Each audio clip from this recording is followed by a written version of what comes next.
So I was like, I've got my financials, and they glance at them and they're like, these are fine. How do you gather data? What are your metrics on this business? I'm like, well, I know everything, it's right here. Ask me a question. They'd have to buy you though instead of the business. We run businesses from data. We don't run from our guts. We run businesses from data.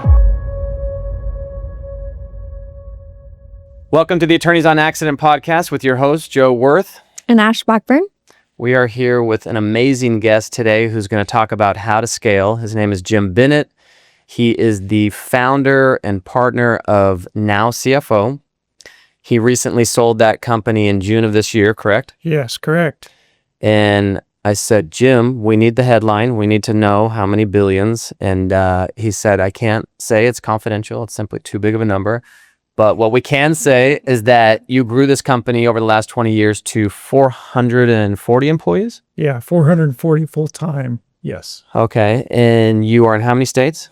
We were in 25 states, and then 75 of those employees were in Kathmandu, so I had an offshore business too. Okay, so we won't even try to bury the lead. This is a true rags to riches story from very humble beginnings in Rigby, Idaho on a dairy farm. Yeah. You cannot make this stuff up. No, you cannot. I was born a generation late. Yeah, well, I don't know. I think you were born the right generation because you learned how to work really, really hard, correct? Yeah. Work is just part of the deal. So, but before we go too far, back to you and why you are the man for the job to talk about how to scale your business, how to exit your business. You've got a company now called Now Exit. Yeah, correct. An investment bank. So I actually, because of the experience, I want to help entrepreneurs and owners get the best deal for their business. Really, it's the culmination of their life. So let's make sure that's the right transaction for them. Okay.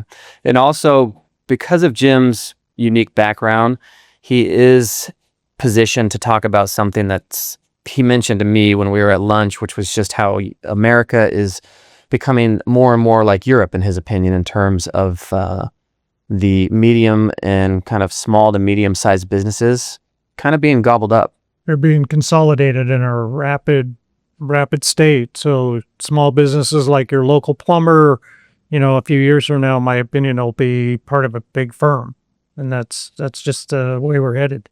And regulation is playing a big role in this. It becomes very expensive to operate because of all the regulation that's continuing to be pushed on us by the political side of our world. And we'll get into if that's good, if that's bad, what opportunities is that going to create for the next generation of entrepreneurs and business owners. But before we go too far, now let's talk about who you are, your background, and then let's get into how to scale. Okay. Yeah. Real quick on me. So grew up in a little tiny place called Rigby, Idaho. Actually, I grew up 8 miles from there. Went to high school there. So my mother was a first grade teacher, and her goal was to teach every child how to read. She felt like reading was how you open the door to knowledge. That was really important to her. So she was a great example there about you've got to continue to learn. Education. My father was a dairy farmer, but it was a little farm, 50 cows. There wasn't any outside help. I mean, this is family. And, so I got promoted when I was 11 years old to work in the barn because... Promoted from what? From just regular feeding animals. And started from childhood to full-time employee. I got my first paycheck when I was 8. So when I sold my company 6 months ago, I was like, to my wife, first time without a paycheck. It's a little weird. Yeah. But anyway, I got promoted to the barn because my older brother had left, and my daddy's funny. He goes, well, you're kind of a skinny little kid, but I guess you'll do. That was my promotion speech. Thank you. I like to see around people that are, very positive, that kind of thing. What I didn't realize at that point was you don't do the math when you're a little kid, but that was a 45 hour a week job because it's 7 days a week. And, a slow day was 4.5 hours because you'd work before school, you work after school. Saturdays and Sundays, just part of the gig. So the beauty of that, though, that I think we're losing in today's generation is just like work ethic was built into you, right? Yeah. So we everything we did as a family, and we didn't go without, but we didn't have a lot of extras. So, but I had some great experiences there. Did you feel poor? Sorry? Did you feel poor or? No, I didn't feel poor, but you look back and you're like, wow, we had 2 pairs of shoes, one for the barn, one for school. Like Nikes were too expensive, stuff like that, And, but there were great opportunities. Let me tell you a quick story. So my dad would pay us just a little bit because he just thought that was fair. I mean, a little bit might have been 25 or 50 cents an hour, right? But over time, that builds up. You can't go to town. You can't spend it. So when I was in 9th grade, my dad said, hey, maybe you should rent the old guy's farm down the street. And I was like, really? I can rent the farm? And the old guy had 30 acres. And so this is my first entrepreneur experience. So I didn't know Dad had kind of lined this up, but I literally rode my bike over to this really old couple, and they interrogated me for like 45 minutes about how I was going to run their farm. And I had saved enough money, so I wrote them a check for $2,700 at the end of 9th grade. And so I had my own farm for 3 years. Wow. And that was a great experience because Dad, he didn't do the work. He would say, hey, are you going to irrigate your crop? So if you're going to use my equipment in your field, what do I get? He taught you how to be a business owner. So it was like, okay, I'll trade you some hay bales for using your machine, stuff like that. You didn't realize it at the time, but Alex Hermosi, who's one of these, how to scale your company kind of guys, he said, just go start a company and fail. That's his advice to a lot of these, late teen, early 20s people that, how do I do what you've done? He says, go start a business. And if it succeeds, then it's great, but chances are it'll fail and you're going to learn a lot and then start another one. Well, and in those 3 years, the first summer I made $4,000. So when you're 15, 16 years old, you're like, well, I hit a home run. Yeah. The second year I broke even. The third year I lost $4,000. So I worked 3 summers for nothing, but I really got the bug to be my own boss. I always wanted to have my own business. Okay. So that was in your blood to have your own business from a very early age. Yeah. Okay. So no surprise there. So I got into college. I wanted to go into business. I got married really young. My wife and I, we're still married, which is probably a miracle. That's worth an entire podcast. We like, well, we've married 35 years, but only together 5 of the 30. Because of the workaholic personality. Yeah. I do love to ask this because I know that it's such an influential part of Joe's life, but how does being married young and being married to the same person while growing a business help you get to where you are today? Well, it helps a ton. I mean, honestly, my wife, her name is Gay. She never gets credit for raising our kids. We have 5 kids. Oh, wow. They've all they're all adults. They're all doing great things. They're wonderful. So we're very blessed there. But, she had to carry that load. Mm-hmm. And honestly, I wasn't there very much to support her. And she stepped in and made it happen. And that's a heavy, heavy lift. Absolutely. Okay. So take us from that point. What's your next big high mark in life? So I go to college. I was like, okay, enough milking cows. There's got to be a better way. And so I go to school and went to Utah State, great university, but not name brand, right? And so during that time, I originally wanted to be a stockbroker, but because I was married, I'm like, I've got some obligations. We actually had our oldest child when I was a senior in college. Oh, wow. Okay. So I was like, hey, I'm going to grab onto accounting. That seems to be more stable. And then I realized there were big firms and all of that. So I got a job at Deloitte. Were you always interested in numbers? Like, I'm trying to imagine working at the farm, but also being interested in money and stockbroking. Like, where did that come from? Yeah, I was fascinated. So I started reading Forbes when I was 12. That is another magazine. No big deal. Somebody, my older brother introduced the magazine to me. And so I was That's not how that story goes. The older brother introduces a different magazine. Not Forbes. So good on him. I called him and I said, hey, what's the best business magazine you know? And that's what he said. So I was like, okay, I'll find a way to buy it. There you go. Okay, this is kind of killing our story that, you just happened into this in your late 20s, right? Yeah, actually, you've been groomed since the beginning. Success over 50 years. Let's just cut. We usually wait to the end to say, did this happen on accident? Ash, this did not happen on accident. This is the first one, dialed in. Intentional. So, okay, you were always meant to be successful. But so you go to Utah State, you go to Deloitte. You work there for how long before you go? Yeah, so I got a job in Los Angeles at Deloitte, great firm. You're with a lot of professionals. So I ended up working there nearly 5 years, and I was nothing sexy. I was in audit. So I did audits. I was pretty proud of myself. I got promoted to audit manager a year early. That's like a hard 5-year bar, and maybe I was right place, right time. But soon after I started to look at outside jobs. I could, leverage that career into more money. And my wife, who had grown up in Los Angeles, said, maybe we should live somewhere besides LA. It's a little less hectic to raise a family. Right. And so we ended up in Utah. And then that's where things started to change pretty rapidly. So I leave Deloitte. I'm about 30 years old. And over the next 6 years, I had 5 jobs. So literally, if I took a job there, they seemed like they wanted to sell the company. Yeah. And Was that normal for like a CPA company? And did that help you know that you wanted to scale with the intention to sell? well, I mean, these 5 jobs I had, I was controller or CFO, right? And I just couldn't find that stable, here's my 40, 50 hours a week. Right. And I was mad because all my buddies seemed like they landed where they wanted or they stayed at the big firm. And I was like, geez, what have I done wrong? And one night I called my wife and I said, you know what? Enough. I'm going to start my own business. And she's like, well, hold on, pal. Our youngest child is 1 year old at this point. How many kids did you have at that point? Well, that was our 5th one. Okay. So Just five. Yeah. yeah, because I'm 36, 37, right? And I'm like, I'm done. I'm going to quit this job and go start my own business. And she's like, have you lost your freaking mind?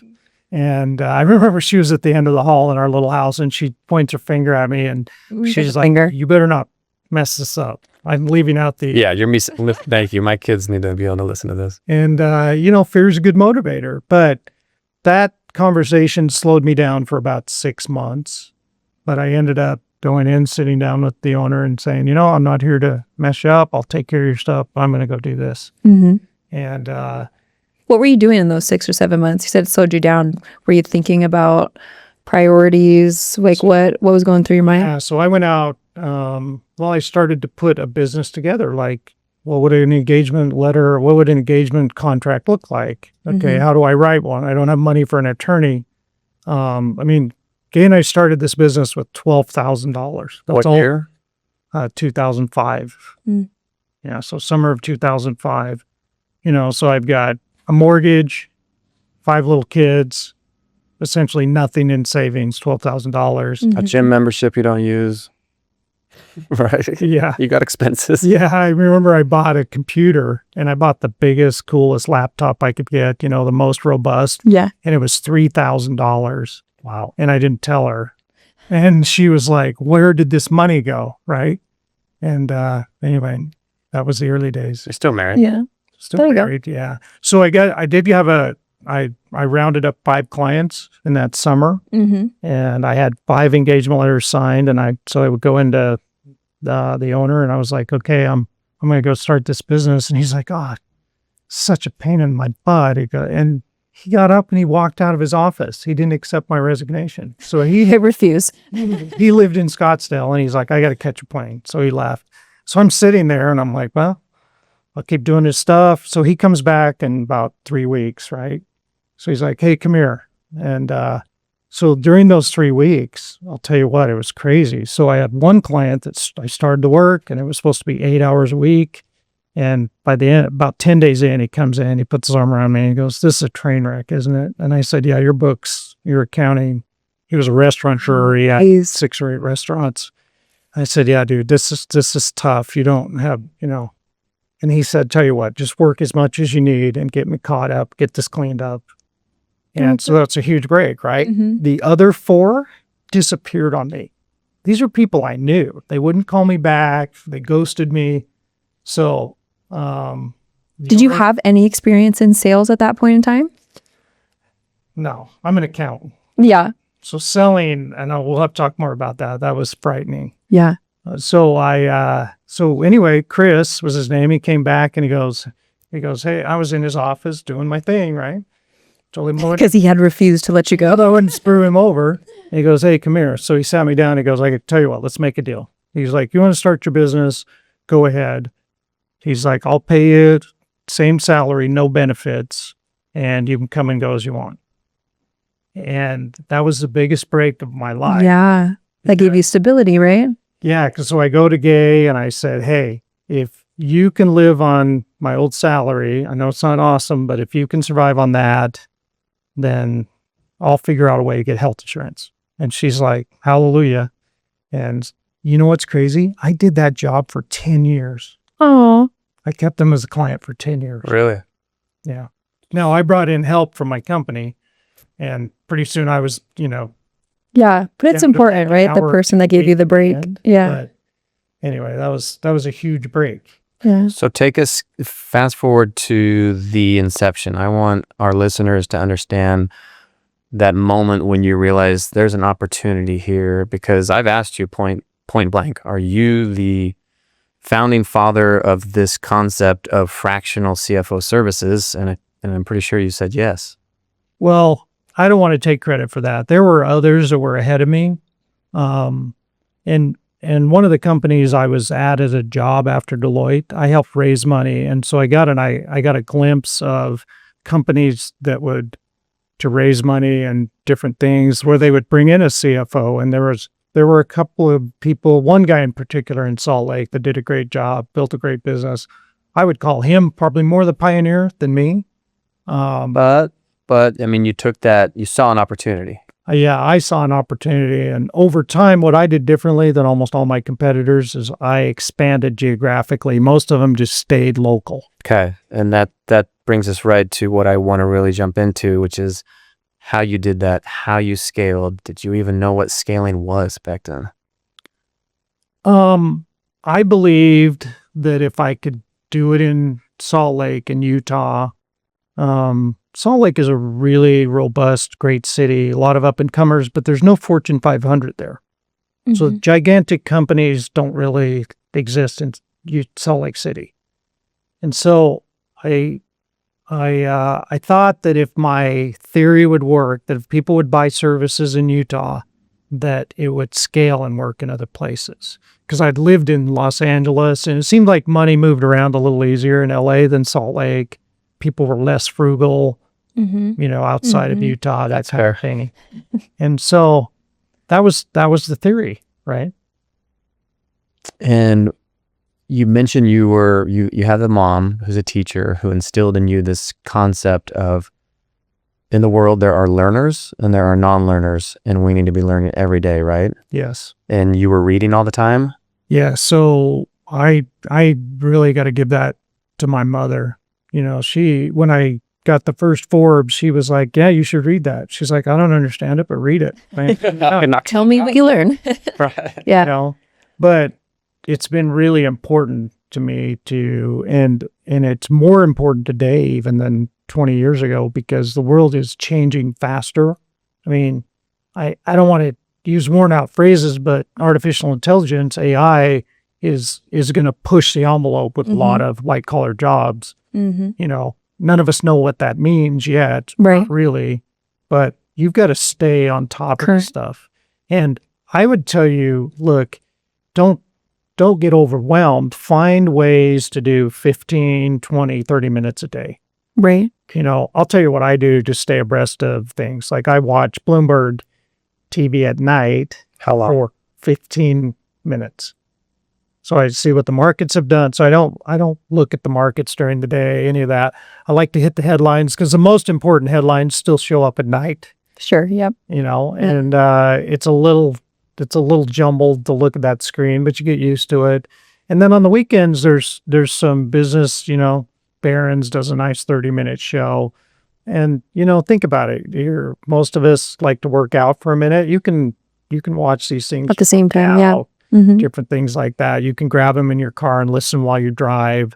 And then a lot of the material that I used to grab is printed. You can get it other ways. Yeah. So, but find things that are really pertinent to your industry And then, so that's more the micro, but make sure you're watching the global stuff too. Bigger trends, like what's going on with interest rates, what's going on tariffs. Like if you have product that comes in from another country, it's got to be near and dear to you right now. Yeah. But stay with it. So. Yeah. Oh, you're good. I definitely wanted to talk to you about going into other states. Joe and I right now are looking at other markets that we're going to pop into. We've already gone into Arizona, and new markets mean new things, right? They mean different clientele and new hurdles that you have to overcome. But we are trying to figure out, how much money do you need to go into a new market? What will we need? What does staff look like? How did you do that in the CPA business? Yeah. So, a couple of things. One, CPAs kind of come through a specific track. A CPA in most states now has a master's degree. CPA exam is a really nice weed out tool. So I mostly hired CPAs. The other thing is, to be honest with you, we did some CFO work. We mostly did controller work because there was more of it. Right. Difference being, what's the primary difference? So when we focus on companies, kind of under 100 million was where our client base was concentrated. And, if you're the owner of a 20, 30, $50 million business, you don't really feel like you need a strategist. And a lot of times a CFO is viewed to be a strategist. What you can use is better data, more timely data, so you can make better decisions. Okay. And so we focused on producing data quickly and accurately for our clients. Yeah. So would we be more of the CFO range? I mean, I feel like we mine our data pretty well. I try to keep all the systems. What I'm having a problem with is understanding what all the data means together. Is that something that a CFO would do? Yeah, but if you have a good controller, they're usually pretty good with all the data. Oh, good. Okay. Now, maybe not full interpretation of it, but providing it to you. Okay. And then, so let's break this down into a few things. So first of all, your first question was, how do we figure out how much to spend or how much it's going to cost? Well, you're going to hate this answer. It'll probably cost you twice as much and take twice as long as your spreadsheet. And structural. Yeah. So don't be upset at that, especially the first couple of times. Yeah. But there's some rules to keep your business safe. So say you built a location and it's doing well, always keep 2 or 3 months of cash in reserve. And don't spend beyond that. Now, set up your line of credit. Get your line of credit when you don't need it, because when you need it, you won't be able to get it. Yep. We can talk more about banking. But then from there, think about reinvesting. Set budgets at home. A lot of people don't have the discipline to do that. The concept of how much money Gay had to spend, we would talk about that. It's like, okay, I'll raise my salary to X. Does that work for you? And that was it. Like, I didn't take more money out of the business. So you were doing the Richard Branson, where it was just all the money you made went back into the next business. Yeah, and it does two things. I mean, think about it. You can control your taxes, because if I reinvest in me, who I believe in, and I spend it, so if I make it in March and I spend it by June, I don't have to pay taxes on it. Right? And I shouldn't say spend, I invest it. Right. But it still counts Better as an expense for Uncle Sam. But that's how you grow. And then I didn't ever do an acquisition. I opened all those offices just by finding people. Let me tell you a quick story. So before I had a marketing department or any of that, I was wearing all the hats. So I talked this young guy into moving to Portland. He was in Salt Lake City, and I had 3 or 4 or 5 of the locations. I don't know. So on the plane, we're flying to Portland. So literally we're sitting by each other on Southwest, right? Being cheap. And kept it frugal. It's like, okay, bring up the map of our company and our brochure. And it's like, add a star for Portland, and then we land and his name was Chris. He looks at me and he goes, well, what about the office? And I'm like, well, we're just going to drive around downtown Portland. We're going to find a really tall building that has like 100 tenants. And we're just going to claim that as on the ground address. No suite number. And Chris is like, okay. So we're driving and I'm pulling up, right? And he's running in the building. So he finally comes out of like the 5th building. He goes, okay, this one's got like 100 tenants. I'm like, perfect. So we drive to Kinko's, when it was still Kinko. Kinko. And Copy center for and I'm everyone. like, okay, we've got the brochure, we've got a little description of Portland, which we copied from Dallas. We changed the words and we printed out new stuff. And I had a person set a few meetings because we knew kind of who would give us referrals at that point. Set a few meetings. What's really funny, we print everything out right there. Then we start going to appointments because we had to have this done by noon. Oh my gosh. Way to get back on a plane.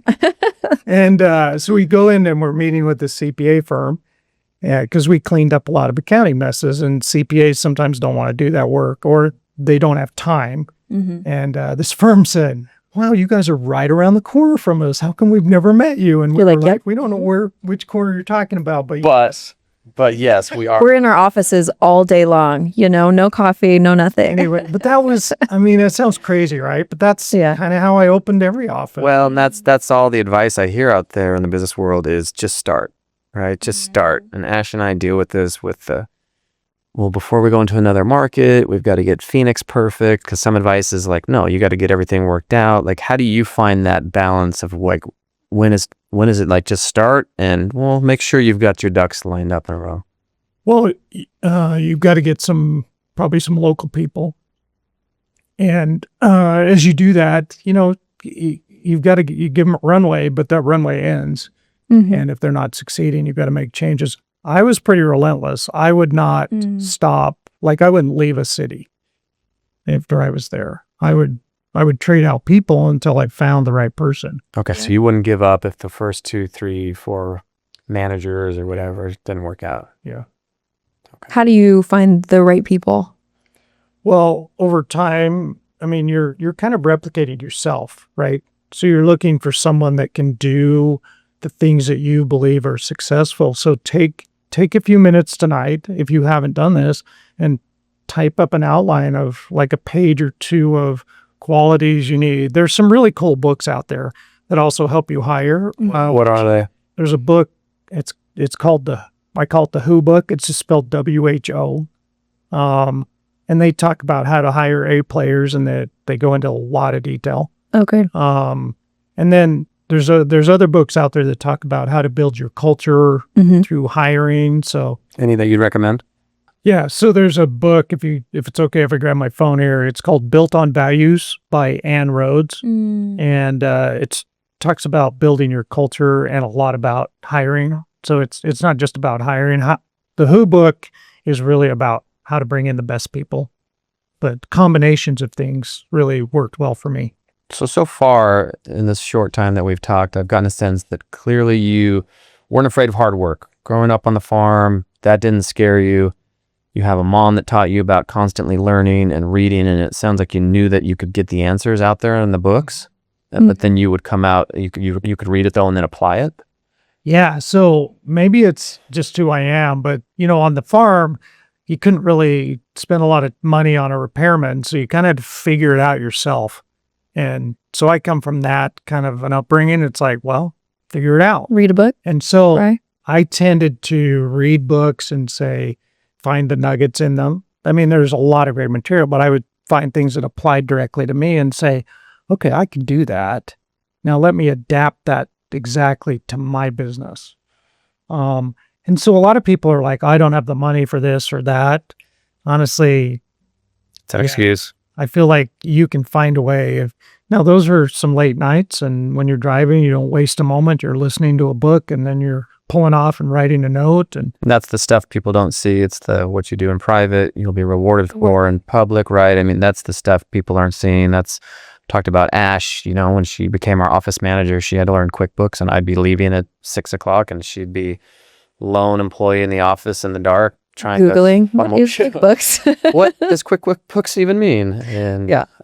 so that can't be just sort of glossed over. I think it's easy to be like, oh no, I read, but I know in talking to my life coach, our life coach, that she was the one that had to point out to me that not everybody can read a book like you and maybe even me and then and apply and find the nuggets. But that's what a lot of this podcast is about. That's what drives me to mentor young men and tell them that you have to be reading constantly and getting off the Netflix and all the streaming stuff and actually think and underline and take notes, like you said. Yeah.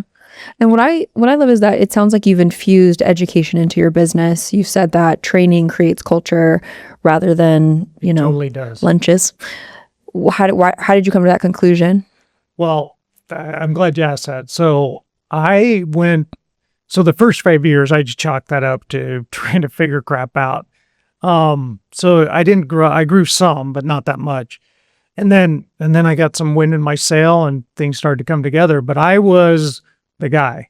Like I was the training department, the marketing department, had a few salespeople, but it was, think about coming from accounting to build a sales team. That's a whole different story. But anyway, so we started to grow and I got the business to probably 12 million in revenue, but that was 12 years, right?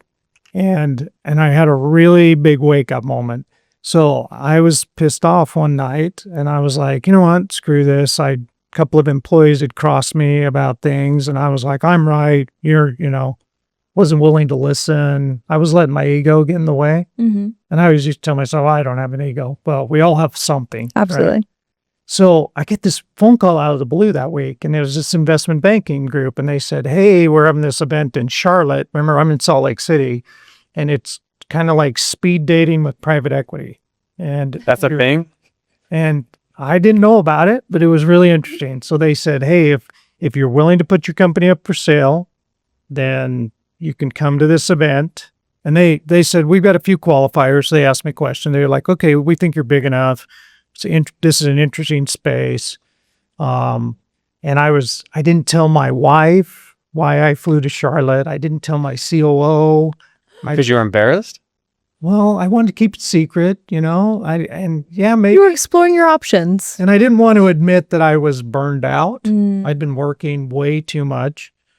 And so I go there and I was excited because there were 9 slots for your day. And I show up and they're like, Mr. Bennett, here you go. You're one of the lucky ones. All 9 slots of yours have been filled. And I was like, well, of course they have. Why wouldn't they? Why wouldn't they? And I'm an accountant. I've got my numbers. I got my, handful of locations. I'm ready to go. Right. I feel a lesson coming. Keep going. And so I sit down and the first group comes up and there's 3 of them. And they're like, how come your president isn't here? First question they ask. You're getting Shark Tanked. You didn't realize it then, but you're getting Shark Tanked. Before Shark Tank was right. And they said, well, how come your president's not here? I'm like, well, I'm the president. And I could see all 3 of them lean back in their chairs and they're like, oh, here we go. Founder run business. And I was like, wait, what does that mean? They're like, we're scared of founder run businesses because if we give a founder a big check, we don't know what they do. They come to work again or do they disappear? Right. We don't know. Mm-hmm. And I was like, what?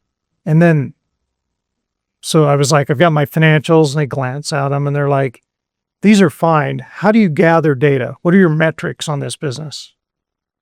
I'm like, well, I know everything, it's right here. Ask me a question. They'd have to buy you though, instead of the business. No. We run businesses from data.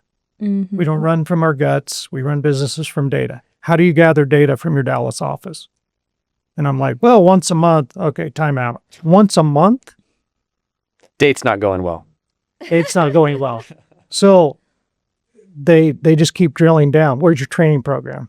Well, I teach everybody myself. I want them to be like me. No, like show us a training manual that you actually use, not something that you blow dust off on the shelf. So 9 meetings later, I'll never forget this. So, and I gave you too much detail. So a brand new investment banker who just graduated from Stanford, right? I went to Utah State. Nobody cares about Utah State. She's sitting across from me and I'm, late 40s now. Mm-hmm. She's 25, maybe 23. I don't know. She's a genius, right? Yeah. So she is by herself drilling me with the same question as the first guy. And I remember just being so angry that this kid is asking me all these questions. Swings. So I go. Those felt that about me a time or two. Set that it wouldn't have mattered if it was a man or a woman. It's just a kid insulting me. I'm killing myself. I worked at Deloitte, for crying out loud. I busted my ass to build this business, and you're going to insult me, is what I thought. So by the end of the day, I'm destroyed. Wrecked, yeah. I feel like I'm the biggest loser on the planet. So I dragged myself to my hotel room. Like, I sat there for 4 hours. Like, licking your wounds. yeah, I was like, this is the worst day of my life. Tears or anger? I tend to not cry. I tend to be angry. You tend I was, that night, I think I was in shock. Yeah. rocked your world. It totally rocked my world. I'm like, well, I've got a good little business. I mean, I made $1 million last year. Working my butt off. And the truth is that they were just telling you to delegate, right? At the end of the day, like that was... Yeah. So the only smart thing I did is on the flight home the next day, I got more angry, but good angry. So I typed a list of everything I could remember from the day before. I was so stunned that day, I couldn't even take notes. Wow. Yeah. Like, it was the biggest kick in the gut. And it wasn't one. I felt like I was in the corner of MMA and they were just pummeling me. Ground and pound. You know, I was the guy bleeding all over. White flag. Big. Okay. The ref to call it and is not calling it. But I got home and then the anger was gone. And I was like, you know what? I can do this. I can fix all these. Did you tell your wife where you were and what happened? Yeah, I did. Okay. Kind of. Didn't tell her about the beating. I just told her that I was like, well, I explored this opportunity about maybe selling the business and it's not ready. I learned a lot. I love that. Maybe some other time. So now you talk about training, right? So that was one of the things. Remember, the first question they said is, where's your leadership team? Where's your president? And where's your training? Where's your data? So I'm like, well, I need to start fixing this. Because I had general managers in different cities. Look, I called them, they were called partners in my business, but that's what they did. They ran their operation. Right. And they're going to listen to this. I don't mean to diminish them. They're great people. But I didn't have anybody helping me at corporate.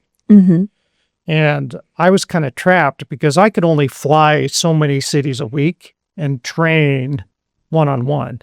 So how do you scale you? Right. The only way you can scale or duplicate you is training. Now, I want to step back because Gina was my COO when I did that. And Gina, I wish we were still working together because she worked her tail off for me. And she was young and just energetic and just really, really a smart person. But I drove her out of the business without even realizing it because I kept moving the bar. And when you teach people or when you work with them, now your leadership team, we can evaluate that a little differently because they're going to bring expertise in certain areas. But when I teach people, I don't expect them to be me. Right.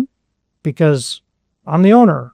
I should be the most passionate. I should turn the lights off. You should be at 100%. Like, what percentage do you expect them to be at? Yeah. So if I'm 100%, what's fair to the person that works 40 hours a week? In my opinion, it's about 80%. About 80? And why is it 80? Because you can't expect them to sweat about this at 2 a.m. Right? What you want to do is teach them the skill set so that they can be very effective while they're at work. In the role that you have them in. Give them a career path. Right. Yeah. So training became really important. And you're like, training, okay, you're being very vague. So let me get down to really brass tacks on this. When you answer a question with an employee, chances are someone else is going to ask you that question. So they're going to ask you questions about a system. They're going to ask you questions about how do we do this. Tell you what, I'm going to give you the quickest hack, simplest thing. Go buy a voice recorder. They're $40. Go on Amazon.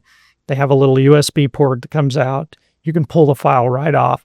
If you're answering a question, record the answer, the question and the answer. And then transcribe it. Give it to ChatGPT. I don't care. Turn it into a module. Keep it. Right. Because someone else is going to ask that question. So what have I done now? I'm starting to build my manual. And it's not pie in the sky theory. It's how to get crap done Tuesday morning. This is gold. I want to slow down just a little bit. This is gold. people will hear this and they'll think, that's a great idea. But the hard part is in the discipline of actually carrying it and then doing it. Do you do it in real time and say, hey, I'm about to do this? Or do you have it and then you step in your office and do it alone? No, I do it with them. You do it with them. So I just say, hey, I'm Bill. I'm working on the training manual. I'd love to answer your question. I've turned on my voice recorder. I'm just very open about it. Can you ask that again? I'm going to record what I'm going to tell you. That's such a good idea and so necessary. I'm that person, right? I'm like running around training everybody right now. And it is very hard to get to everybody all the time. It just becomes harder and harder and you need harder. to be able to say, watch the video. Yeah. Well, and people, I learned this from a professor. So people don't all learn the same way. So videos are great, written. I mean, try to come up with 3 or 4 ways that people can consume the material so that it fits however they learn. Is that something that's also valuable when someone's looking at buying your company? The fact that it's not just a written manual, if you've got videos too, if you've got other formats? Yes. So when I sold, I had 500 written training modules. Wow.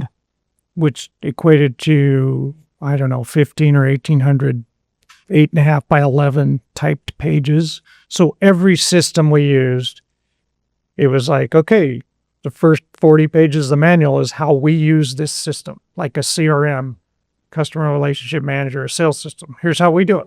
Is there Do it this too way. much training? Because some of the feedback that I've gotten over the years has been that there's too many rules and too many regulations. So I believe you have to teach people enough to function, but you have to leave a lot of room for style. So my training, here's how I would train people. So we would bring them in, and on their first day or two, they might get 8 or 12, or for salespeople, we had a 3-day training when they started. But from there, what I turned it into was, Ash, I'll give you this module, and I expect you to spend 15 to 30 minutes on your own, reading, consuming it, whatever. And then I'm bring your peers onto, as well, in the old days, we did it on Conference Bridge, but now we do it on Zoom. Bring them onto Zoom for 30 minutes exactly, and we're going to have a workshop about that material. So then I turn to you, Joe, and I say, okay, Joe and 2 other people are the presenters at the workshop. And if you read the slides or you read a paragraph, I'm going to cut you off. Because what I want you to do, Joe, is I want you to give me examples of how you use this material yesterday while you're working. And so then what happens is, guess what? We have a conversation, and I'm not at the podium Right. preaching down to them. They are now learning what I call street combat level. They're learning from their peers. And you know what's really cool in that moment? Someone will say, hey, last week, so we'd be talking about lead gen maybe, and they'd say, last week I did this certain activity. And you can almost hear a pin drop, and then you can almost hear the pens and pencils writing it down because it's from their peer that's found a breakthrough. Right. And then what did we do? We recorded it and we added it to the training module afterwards. And then doesn't that just tie into the rule of what they were teaching you in the speed dating, which was you've got to be outside of this. It's got to be them doing it and not all Jim. Yeah. So when we got down to really selling the business, it was cool. And it was also kind of a bummer. The buyer would come in and I'd tell the history or give them a few minutes of background on each area of the company. And then they'd be like, thanks, Jim. Let me talk to the people that run it. And that was amazing because I got to see them fall in love with my leadership team and the people there. And they kept everyone. Everyone, when I sold, stayed except me. And everybody got a fair shot at the future. I mean, the world changes. And that was one of the coolest things. But training, so here's another thing. So I did this every week. So if you work for me, you're going to get 45 to 60 minutes of training a week, no matter what. So think about that. That doesn't kill your week. Now, I did, full disclosure, as this grew, I hired a couple of people that would do the writing. And then it became their jobs. Yeah. So we had a full-blown training department, but not at the beginning. You could do this with your voice recorder and transcription, and now AI. 15 years ago. ChatGPT is great for that. I didn't have AI, right? Yeah. So we had to type this stuff up. And then you're not plagiarizing, it's yours. Mhm. Right. And it creates intellectual property.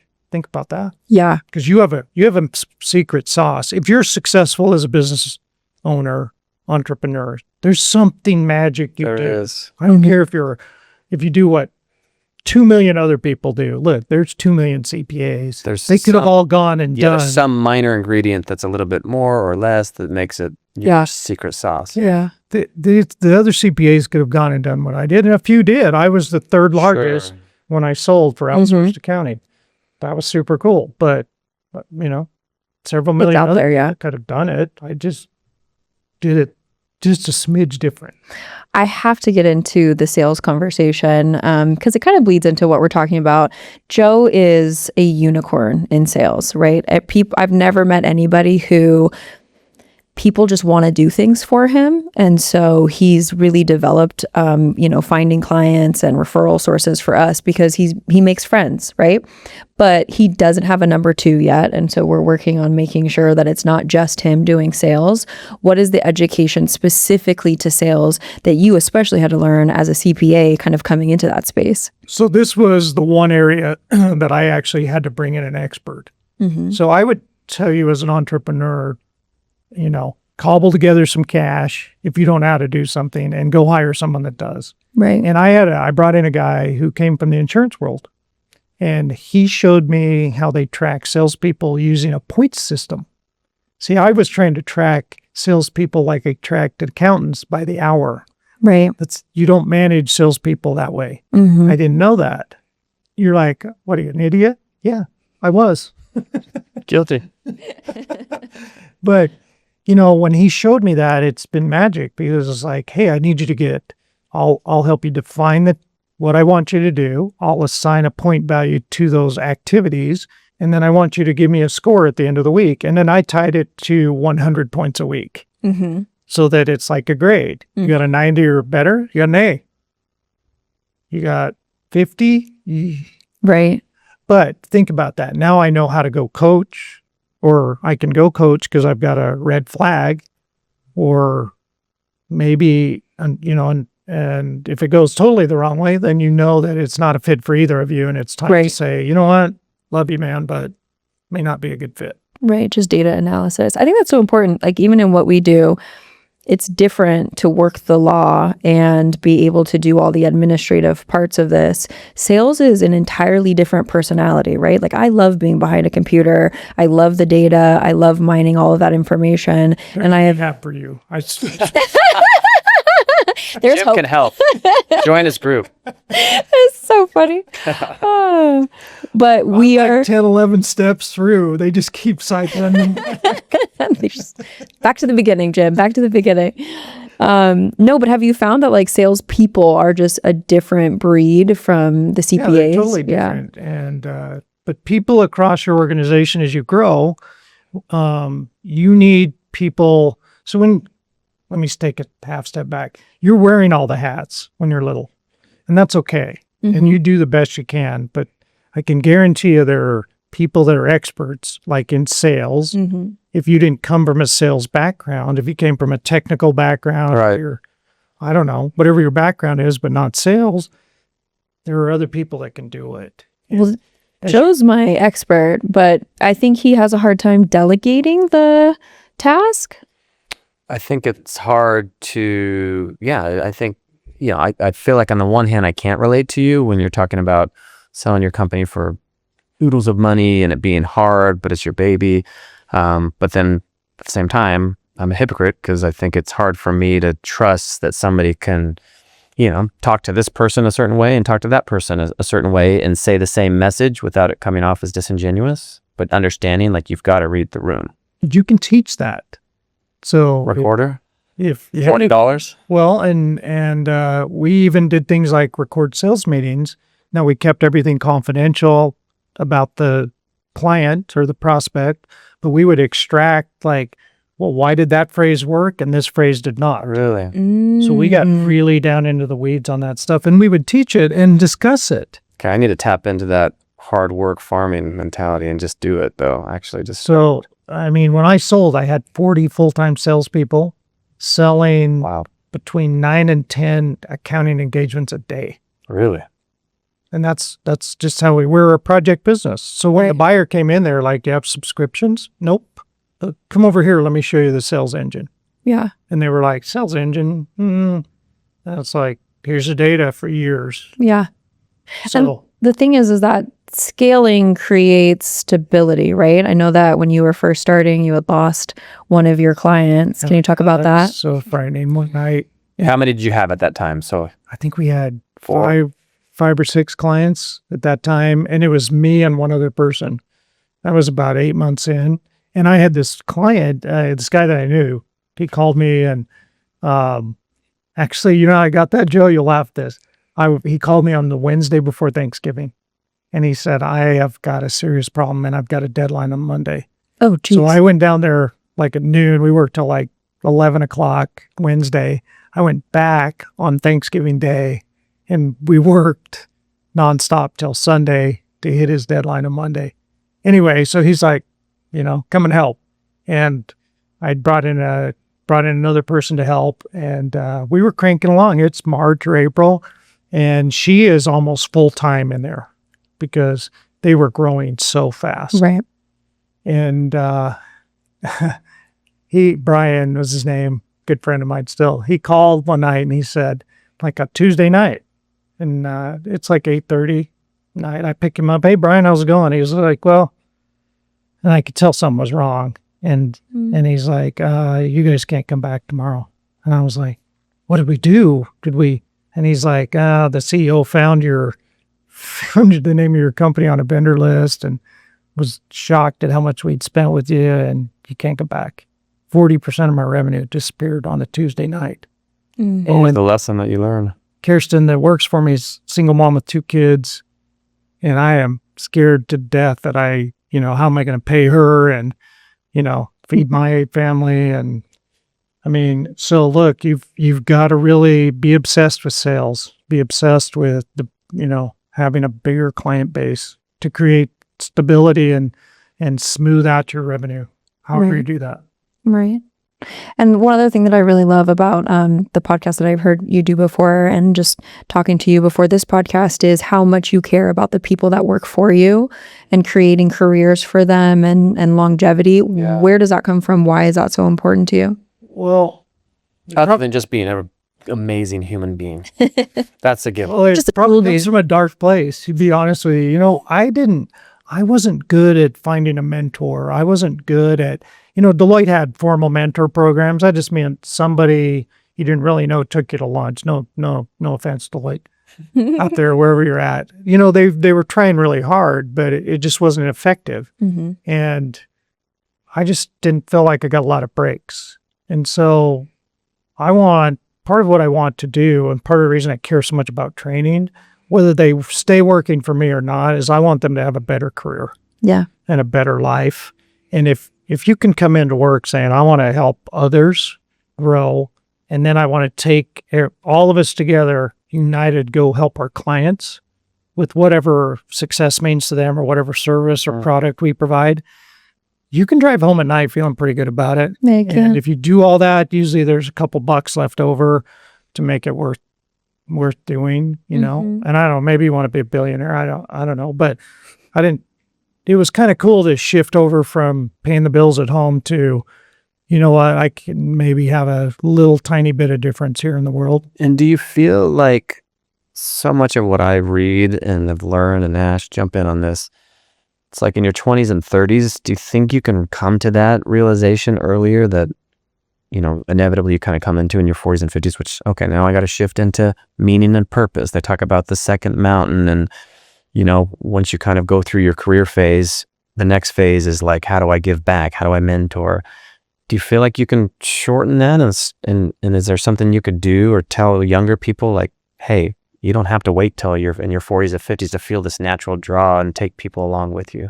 I think you absolutely can. And I don't think you have to be an entrepreneur to do it. Like, you have peers you work with at your office. You have new people coming in. Put your arm around them. Yeah. Try to help them out. Help them learn a little more. I mean, give them that little bit. It takes a little more time, Yeah. I think for me, like, coming into partnership after working all of the jobs was like, it wasn't hard for me to already have the mindset that it wasn't all about the money, because I had already shown, even not in ownership, that as long as I showed up to work in service of whatever group dynamic or whoever I was working like alongside with, that the money came, right? Like the promotions came, the bonuses came, the raises came, because I was an invaluable asset to the team dynamic. And that doesn't stop happening. And it's even more important when you're an owner, right? That the money will come. And it'll come in handfuls if you are focused on bringing everybody up, because your service is better, your business is better, everything can grow more. Yeah, I feel like it taps into that Christian principle of take no thought for the morrow. It'll take care of itself, as long as you've got values. You are treating people like you'd want to be treated, right? Yeah, kind of the golden rule, just treat people the way you want to be treated. Yeah. And I think our society, these devices we carry around, they're super useful, but they distract us from the human element and caring about those around us. Yeah. Even these conversations, Ash and I have talked about just having an hour-long or 2-hour-long conversation with somebody that we don't know really well. I mean, we know you, but not on a deep level. We're going to get further in this conversation than we would with a year of kind of texts and emojis and how you doing, right? Yeah. And so that's one thing I love about doing this. It's just we actually get to sit down and go deeper than these devices allow us. Yeah. Another question that I have for you, as we're kind of talking about this, because I think everything has a shadow side. Joe's asked me if I would do kind of my career trajectory all over again. And he's shocked when I say no, I wouldn't. And a lot of it comes back to being very envious that, both of you, but being so close to him, that he found family and his wife and had kids so early, and that it just wasn't something on my radar. Like, I was focused on succeed, grow in my business. You're hired. Yeah. Yeah. We'll talk after. Thank you. I know. That rehab, I really need it. You only took this invite and came down from Utah to steal her away.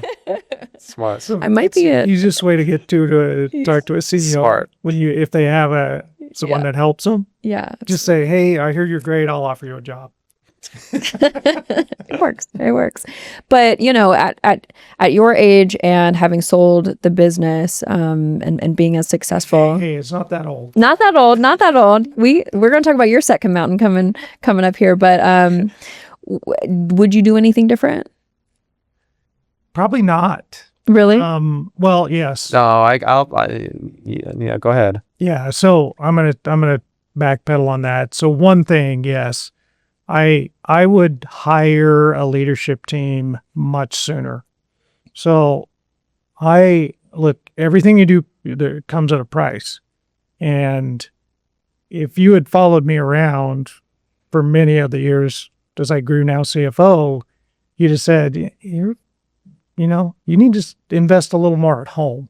Right. And my ego, and for some reason I had this in my head that I had to be the guy. I had to be the one with the answers in the room and all that stuff. And I was very fortunate, and I was busy plowing that money into growth. In hindsight, I would have grown faster and had a better life if I would have brought in a president sooner, another COO, an expanded expertise. So that was the one thing that the one mistake I made, because it touches so many things. Right. But the main consequence being that you would have, looking back, prefer to spend Saturdays, Sundays with the family more. Yeah. Not in the office. You mentioned noon to noon, Saturdays and Sundays. Yeah. I mean, I got so wrapped up in the business for a number of years that my weekend literally was noon Saturday to noon Sunday. Jeez. And, that's a little of the workaholic stuff. But I let it feed my ego. I let the business and me become one. And on some aspects of your life, that's okay. But I just didn't invest enough. And the reality of that is I'm investing a lot of time now in those things, and with my children, with my spouse, but the one thing you can't do is get time back. Right. And so we've been we've been really blessed on the financial side. And I mean, I was an accountant. I get this really amazing ride of getting to grow a business instead of kind of being that guy in the corner. Sure. Give us numbers and shut up. So it's an amazing experience, but you know, and I don't know that anybody looks back and go, oh, it was perfect. But generally speaking, like the way I worked through my career, yeah. I would do it again. I could go back and say, man, why wasn't I a stockbroker? I could have done that. Yeah, I could have, but this worked out great. Absolutely. This new company that you're now doing, I guess it's not totally new. You started it 6 years ago. 6 years ago, yeah. And what was the inception? What was the idea for that company? So one of my accounting partners, so we had partners in the business, and it's called Now Exit. It's called Now Exit. It's an investment bank. So we sell companies, and I want to help entrepreneurs and owners get to the best transaction. Could be money, could be how we take care of their employees, could be their family situation. I don't know, whatever best, however they define that. But it's also easy to be taken advantage of when you sell your company. And I don't want anyone to be taken advantage of. In what ways? Yeah, go ahead. What's that? In what ways are you going to get taken advantage of? Well, let me tell you what's going on right now. And private equity is going to be mad when I say this, but they cold call everyone and they've done their homework. Remember, they're experts at buying companies. And it's not a level playing field. It's not a level playing field. So they call you up and they're trying to catch you on a day when it feels like the world is, you know, you've got the more than the weight of the world on your shoulders. And they say, hey, you've got a great business. They've done their homework. And they say, okay, right over the phone, we'd give you this much for your business. First call? Yeah. And then they'll say, we should meet, talk more about it. Your business is worth a lot. But here's the misnomer. It's worth more than you think. It's probably worth 35% more than that number that they've just thrown out to you. It sounds like what insurance companies do when you get in a car accident and they call you and say, hey, we'll give you $5,000. You're so smart if you don't get an attorney. Because if you get an attorney, what's going to happen? If they hire you, what's going to happen? They're going to actually eliminate that informational asymmetry and know what they're truly entitled to, and that they shouldn't settle their case until they're actually done treating, and that they shouldn't sell their business until they've done X, Y, Z, right? Yeah. And our job is really to get buyers with an S in the room that will compete for your business so we can get the best number. But, you know, when I sold my business, I got 8 offers, and 3 of them were very intriguing. I liked them. We met with those people. And you know what's funny? When we walked out of the room with my leadership team, they were all there. And we all, our gut feel said, we want that firm to buy us because we like them better. But, you know, the numbers were similar, all that stuff. So you've got to get to the best answer. Absolutely. But don't just take that call on a crummy day because you're going to be taken advantage of. And look, they're not criminals. They're not bad people. I want to qualify that. They're businessmen, yeah. But just like you go down and try to get a discount on something when you buy it, when you buy a car, you want it for less. They want to buy your business for less. That's their job. So don't string them up just because I said that. Just understand how this. Be more educated. About educated, it, right? Yeah. So why not just retire? Why not just enjoy the money? I mean, other than you're still in rehab and you're not through all the steps. But why not take, you know, because when you're young, you get let's just call it tens of millions or hundreds of millions. And you get that money, it's the whole, okay, now I get the yacht and the toys and I just relax. I mean, I think I know what you're going to say, but I mean, is that something that you've had to like work to relax because you've got this other company going and before you've even enjoyed this money for a year or two? Yeah. So retirement's supposed to be, is at least for me and all the people I've hung out with through my career, it's been like, well, let's get to retirement. That's nirvana. Yeah. Leisurely. Well, what's that? Leisurely, all that stuff. Well, I've found that what happened to me shortly after the transaction, it's like, well, let's go on a couple trips and I'm a fly fisherman. So I went and chased some rivers and spent some time. It was really fun. And then 3 weeks after the transaction, I got out of bed one morning and I just had this overwhelming feeling of emptiness, not boredom, because I had a list of things to do that. Not boredom, emptiness. Emptiness. And I was like, Wow. I asked myself this question that morning. I was sitting there and I was like, what value am I adding to the world today? Mm. And I couldn't put my finger on anything. And I was like, well, this sucks. I don't like this. That's what's causing you found out what's causing the emptiness. Yeah. Yeah. And I'm like, what do I like to do? And it was interesting. Maybe a week later, maybe less. I don't remember. I was sitting across from my wife has an office at our home. I was sitting across the desk from her. We were talking about something and she stopped and looked up from her computer. She was kind of half listening. That's fair. And she said, you know what? You should really just go find something to do. Just real matter of fact. And I was like, well, what do you mean? And she's like, you probably should go back to work. Mm-hmm. I mean, really, tell the guy that's been working since he was 8 to stop working. And what does that look like? Right? Yeah. I'm 57. I'm okay saying that. I mean, I'm healthy, why not continue to do good things? Right. Yeah, I could chase golf ball and different things, and there's nothing wrong with that. And I think as you come to the end of your career and as an entrepreneur and, whether you hand your business to your kids or employees or sell it or whatever you choose to do, you need to really dig down a lot more than I did and say, what is meaningful to me after? And it doesn't have to be the generic answer. Golf and travel is not an answer. Mm-hmm. That's not going to get you there. And I'm not saying you've got to go work at a not-for-profit or whatever. I don't know. But dig down for you and say, and you know what I love to do? I want to build careers. I want to help young people and give them a leg up, maybe where I felt like I didn't get a leg up. That's what matters to me. And it's not the same, right? Like second business, it's not the startup that it was. I hope it's not the hours that it was. No. It's with all the education after 20 years of building another business and applying all of that. You know what's funny, Ash? 40 hours a week feels like halftime. And I still give my employees a hard time like, now, about the half-day policy, and they look at you. This is my favorite thing to do. I catch a new employee coming out of the office, and I'd say, hey, how's it going? They'd be like, oh, it's pretty cool. I'm like, how's training? Oh, it's great. How do you like the half-day policy? And they'd be like, half-day policy? I'm like, yeah, we work 12 hours. I didn't see you at 5 a.m. Why are you leaving? They're like, I don't like it. Well, Jim, I met you through your son, Parker. Yeah. I went on this golf trip where I was absolutely not that it matters, but let's just say financially, I was at the bottom of that scale, right? This was all these Utah entrepreneurs that had, built companies, sold them, and built them, sold them.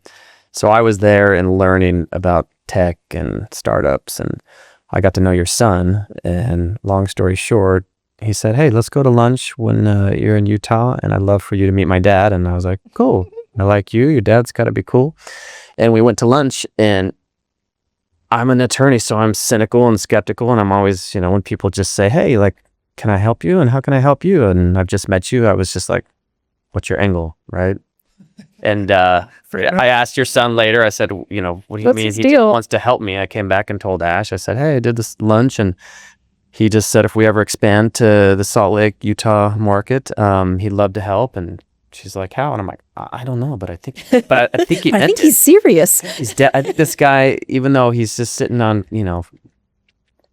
Scrooge McDuck type gold coin, he's swimming in his, okay. But legitimately, like, you're still busy. You've still got a ton going on. But I think that attitude of how can I help, that must be something from a young age where it's like, I need to be of service. There needs to be meaning.